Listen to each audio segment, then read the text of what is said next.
I think it's important that we just remind ourselves about what it takes to make a law here in Washington, D.C. It obviously takes passage of a bill by the House of Representatives, passage by the Senate, and a presidential signature. Obviously, we're in the middle of a sort of a, I guess you could say, fight right now between the executive branch, the President, and Democrats here in the House and the Senate, which normally would be resolved by the two sides sitting down and negotiating and coming to some sort of an agreement or a compromise. And that, frankly, is what is going to be necessary to resolve this current crisis that we're in, Mr. President. But the bottom line is that the Democrats here in the Congress, they have a majority in the House. It takes 60 votes, as we know, to do anything here in the Senate, which means it's going to take about somewhere on the order of 10 Senate Democrats in order to put a piece of legislation on the President's desk. There has to be a negotiation. There have to be two sides at the table. And the Democrats have made it very clear here in the Senate and in the House that they have no interest in negotiating with the President. Furthermore, they have determined that they're going to shut down all of the rest of the business that is being done here in the Senate simply because they do not want to provide funding for the border wall that has been requested by the President. And so that's the standoff that we are currently in the middle of.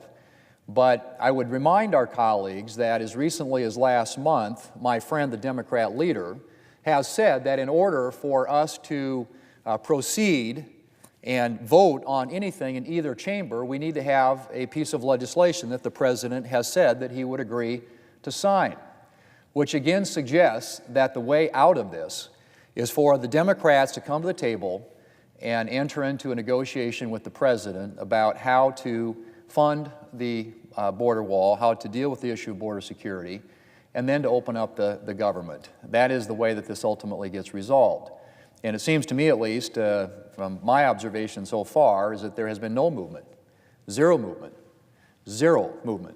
on the part of the Democrats when it comes to trying to resolve the current situation. And so I would simply say that I agree with what the Democrat leader said as recently as December, and that is in order for either chamber, the House or the Senate, to vote on a compromise piece of legislation, it needs to be a piece of legislation that the President of the United States has said he would sign.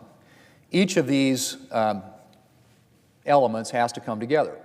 And obviously, each is very relevant in this conversation. You cannot have a law without a presidential signature. There are 535 members of Congress. There's only one President of the United States, only one person who can sign a bill into law. And so obviously, the President is a critical player in this conversation. Of course, the Democrats, as I said, have the majority in the House of Representatives. It takes 60 votes to do anything in the Senate. I think we have a majority of senators who would vote today to provide the funding that's necessary to secure our borders, the funding that the President has requested. But it's going to take a number of Democrats, perhaps as many as 7 to 10 Democrats, in order for us to pass a bill in the Senate. And so the Democrats are very relevant in this conversation. They're not irrelevant. They have to be at the table. And normally a negotiation starts with the two sides saying, this is where I am, this is where I am, and figuring out how do we reach that common ground? How do we reach that middle and structure an agreement that could pass both the House and the Senate and receive a presidential signature? Well, that's not what's happening right now. I think we all know that. I think it's very clear that the Democrats are very dug in, have not moved a single inch off of their position from the time that this whole shutdown started. But I think there's a path forward. I'm hopeful that negotiations, discussions that will continue later today at the White House will lead us to a conclusion, to an outcome, and to a result that gets federal employees back to work to make sure that the government continues to function and run, but also addresses a critical and important priority for all of us as policymakers, and that is ensuring that we secure our borders in a way to protect the American people. Mr. President, I think it should go without saying that border security is a basic national security requirement. Countries have to secure their borders. They need to know who's coming into their country, and they need to be able to keep people who shouldn't be entering the country, like criminals and drug traffickers, out. Making sure that our borders are secure is one of our most essential responsibilities as members of Congress. It's a basic obligation, like making sure that our military is capable of defending our country. But while border security is always a national security imperative, it's particularly important right now because we have not only a security, but a humanitarian crisis at our border. Over the past year, illegal border crossing apprehensions have shot up by more than 30%. An average of 60,000 individuals try to cross our southern border illegally each month. This represents a serious security concern. Among those trying to cross our southern border are drug dealers, gang members, human traffickers, and other criminals. But this flood of attempted border crossings also represents a serious humanitarian concern. Individuals attempting the journey to come here illegally are vulnerable to exploitation, illness, and abuse. 1 out of every 3 women attempting the journey to the United States is sexually assaulted. A staggering 70% of individuals become victims of violence along the way. And illness and other medical issues are a serious problem. 50 migrants a day are referred for medical care, and Customs and Border Protection rescues 4,300 people in distress every single year. There is a direct way to stem this humanitarian crisis, and that is to promote legal immigration and discourage people from coming here illegally. And how do we discourage people from attempting to come here illegally? Well, I would argue, Mr. President, we enforce our immigration laws and prevent individuals from illegally crossing our borders. I've mentioned the dangerous individuals who can sneak across our porous borders and the humanitarian crisis that we face. But of course, there are even more dangers posed by the weaknesses in our border, both around barriers and through our ports of entry, like the illegal drugs that are pouring into the country. Every week in this country, 300 Americans die from heroin. 90% of the heroin supply, 90%, Mr. President, flows across our southern border. In 2017, opioids were involved in the deaths of almost 50,000 Americans. Roughly half or more of those deaths involve fentanyl. And a lot of that fentanyl is coming across our borders illegally. Federal agents have seen a 115% increase in the amount of fentanyl seized between ports of entry. One key part of addressing the opioid epidemic in our country is shutting down the flow of illegal drugs across our porous borders. Mr. President, Democrats used to understand the need for border security. In 2009, the Democrat leader here in the Senate said, and I quote, "Illegal immigration is wrong, plain and simple. Until the American people are convinced that we will stop future flows of illegal immigration, we will make no progress on dealing with the millions of illegal immigrants who are here now and on rationalizing our system of legal immigration.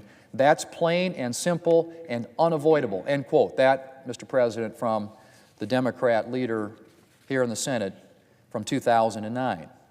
In 2006, the Democrat leader and the ranking member of the Senate Judiciary Committee voted for legislation to authorize a border fence. They were joined in their vote by then Senator Biden, then Senator Clinton, and then Senator Obama. 2013, every Senate Democrat supported legislation requiring the completion of a 700-mile fence along our southern border. This legislation would have provided $46 billion for border security and $8 billion specifically for a physical barrier. Nearly every Senate Democrat supported $25 billion in border security funding just last February. And I suspect that more than one Democrat still understands that we desperately need to improve security at our borders. But the Democrat leadership refuses to play ball. More than 2 weeks into this shutdown, they are still not willing to negotiate a solution that would secure our borders and reopen the government.